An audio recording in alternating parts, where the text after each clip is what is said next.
Welcome to Family Product Reviews. If you are new here, support us by subscribing. Today we will be reviewing the ZYMOX Pet King brand Otic pet ear treatment with hydrocortisone. This has really cut down on the vet visits as her problem seems to be remedied by ZYMOX. Our two pit bulls really have the worst time when it comes to baths and ear infections. They both get the smelly brown wax gunk build up in their ears, which leads to them scratching with their back feet nails, which leads red and occasionally swollen ears that are warm to the touch, and it makes both of our babies miserable. After trying this ZYMOX in their ears often twice a week, the redness and swelling goes away, and the smell does, too. Our older girl no longer needs it, but our younger boy needs it in his ears at least once a week, or so.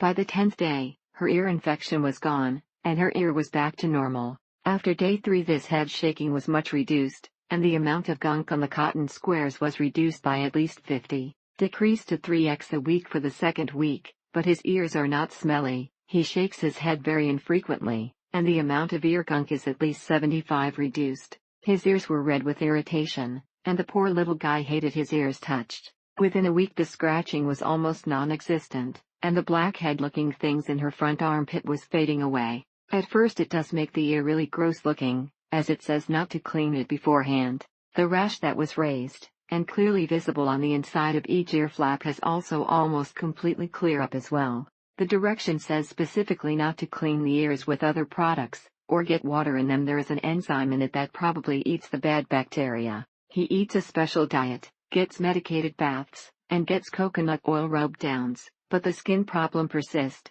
and settle in his ears. One thing you can do to help make the experience easier on your cat is to warm up the drops a little before putting them in his ears. Stick them in your pocket, or something to warm up. Tried cleaning ears out with cloths, over-the-counter solutions, cotton balls, deep cleaning with only a few days of relief from the waxy discharge and smell, but Gibby's ears remained red and swollen. Was about to throw in the towel and take Gibby to her nemesis, the vet. Skipped about 3 days, and noticed a little fullness returning in the ear. That was. Our dog 50 pounds poodle Wheaten Terrier mix has a lot of food allergies, and is prone to ear infections that result in pricey trips to the vet. Be sure to hold on to the box, and keep the product stored right side up. The bottle tipped over in our basket of pet products, and leaked out all over the place. A small bottle lasts a long time, so it's a good value for the price, especially compared to the expense of going to the vet. As a result, the male is constantly having to go to the vet to get medication to treat the yeast infection in both ears. Besides, anyone that knows anything about sharp eyes understands how crazy their skin can be to take care of. She has had to be put out several times to do an ear pack, which doesn't last long. ZYMOX has worked really well in clearing up the excess wax, and also the yeast infection. But each time more and more nasty came out of his ears until the last day. They don't get fed until they get squired in one, or both ears, depending on the circumstances. Was having to clean his ears 23 times a day, sometimes more, up to 15, or more tips cotton balls. Infection ran out of his left ear. They were fire red and hot.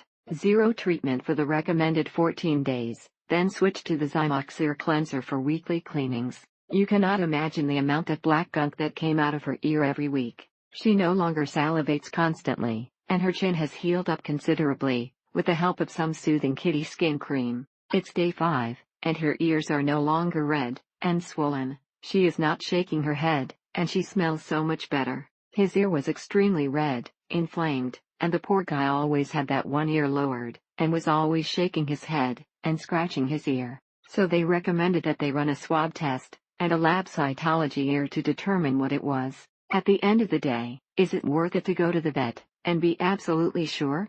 You bet. He was exhibiting signs of an ear infection, smelly ear, rubbing ear, lack of normal outgoing disposition. Thank you for watching. Do not forget to subscribe, and leave your comments below.